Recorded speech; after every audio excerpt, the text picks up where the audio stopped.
प्रधानमंत्री से आपकी मुलाकात हुई तकरीबन आज माननीय प्रधानमंत्री जी से भेंट करने का सौभाग्य मिला। बहुत सार्थक चर्चाएं हुई और अनेकों विषयों पर उनका मार्गदर्शन मिला। मध्य प्रदेश में 8, 9 और 10 जनवरी को प्रवासी भारतीय सम्मेलन होने वाला है। प्रवासी भारतीय दिवस, उसके उपलक्ष्य में 3 दिन कार्यक्रम और दुनिया भर से 80 से ज़्यादा देशों से प्रवासी भारतीय मध्य प्रदेश पधार रहे हैं। मध्य प्रदेश की परंपराओं के अनुकूल उनके स्वागत की व्यवस्था की जा रही है और अनेकों प्रकार के कार्यक्रमों की रचना हमने की है। मुझे बताते हुए प्रसन्नता है कि माननीय प्रधानमंत्री जी प्रवासी भारतीय सम्मेलन का उद्घाटन करने इंदौर पधारेंगे। इसके अतिरिक्त मध्य प्रदेश में 11 और 12 जनवरी को ग्लोबल इन्वेस्टर समिट होने जा रहा है। प्रवासी भारतीय सम्मेलन में भी और ग्लोबल इन्वेस्टर समिट में भी गुयाना के और सूरीनाम के राष्ट्रपति जी भी पधार रहे हैं। अनेकों देशों के मंत्री आ रहे हैं, अलग अलग अपने अपने डेलीगेशंस लेके, और इसलिए मैंने ग्लोबल इन्वेस्टर समिट का भी माननीय प्रधानमंत्री जी से आग्रह किया है कि वो उद्घाटन करें, क्योंकि इंदौर से वो आएंगे तो फिर वहीं दोबारा इतने जल्दी जाना संभव नहीं होता। तो मैंने आग्रह किया कि वर्चुअल उद्घाटन करने की कृपा करें। ग्लोबल इन्वेस्टर समिट की भी हमारी काफ़ी तैयारियां हैं। 68 से ज़्यादा देशों के बिजनेसमैन, इन्वेस्टर, डेलीगेशंस, 34 देशों के हमारे एम्बेसडर्स और अलग अलग राजनयिक भी वहाँ पधार रहे हैं। फिर मध्य प्रदेश में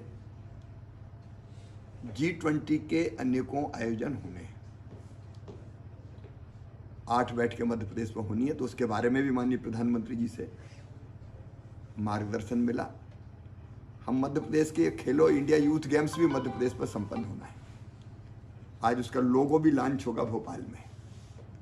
तो इन सारे प्रमुख कार्यक्रमों के बारे में माननीय प्रधानमंत्री जी से मैंने मार्गदर्शन लिया है और उन्होंने अनेकों महत्वपूर्ण सलाह सुझाव दिए हैं।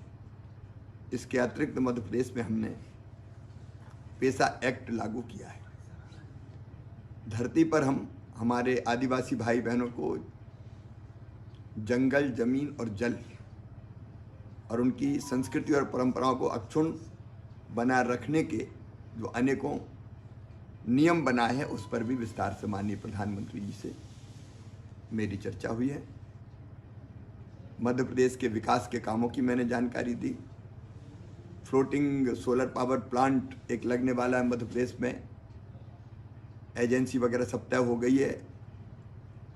बांध के ऊपर सोलर पैनल बिछा के हम बिजली बनाएंगे तो हमारी ज़मीन भी बचेगी और पानी भी भाप बन के नहीं उड़ेगा।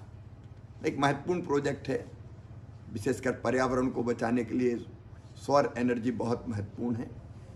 तो मैंने उसका भी शिलान्यास करने का आग्रह प्रधानमंत्री जी से किया है। प्राकृतिक खेती इस बार मध्य प्रदेश में हमने शुरू की है 53,000 किसानों ने।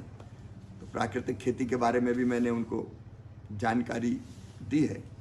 विकास की अनेकों परियोजनाओं की चर्चा हुई है और मुझे बताते हुए प्रसन्नता है और संतोष है कि प्रधानमंत्री जी से मार्गदर्शन और भरपूर सहयोग हमें मिल रहा है। बैठक में इन्हीं कई मुद्दों पर चर्चा। सर, एक कैपेसिटी बिल्डिंग प्रोग्राम भी जो है आज शाम को होने वाला, सर उसके संदर्भ में आज सवेरे शुरू हो गया, मैं जाके सम्मिलित होऊंगा। कैपेसिटी बिल्डिंग का देखिए, हमारे मंत्रियों में, हम में, हमारी टीम में अनेकों क्षमताएं होती है, लेकिन उन क्षमताओं का बेहतर उपयोग हम कैसे कर पाएँ, एक एक क्षण का बेहतर उपयोग हो, काम को और बेहतर ढंग से हम कैसे कर पाएँ, चाहे वो डेवलपमेंट के काम हो, चाहे वो जन कल्याण के काम हो, उस काम में हम निरंतर लगे हुए हैं। कैपेसिटी बिल्डिंग उसी दिशा में एक महत्वपूर्ण कदम है। आज बाला सुब्रमण्यम जी, सचिन चतुर्वेदी जी सब भोपाल में हैं और हम लोगों ने तय किया है आत्मनिर्भर मध्य प्रदेश, अधोसंरचना का विकास, 10 उपलब्धियां और 10 चुनौतियां। उस पर मंत्रियों के अलग अलग समूह बने हैं और चर्चा प्रारंभ हो गई है। मैं भी अब सीधे यहाँ से भोपाल जाके उस चर्चा में शामिल हूँ।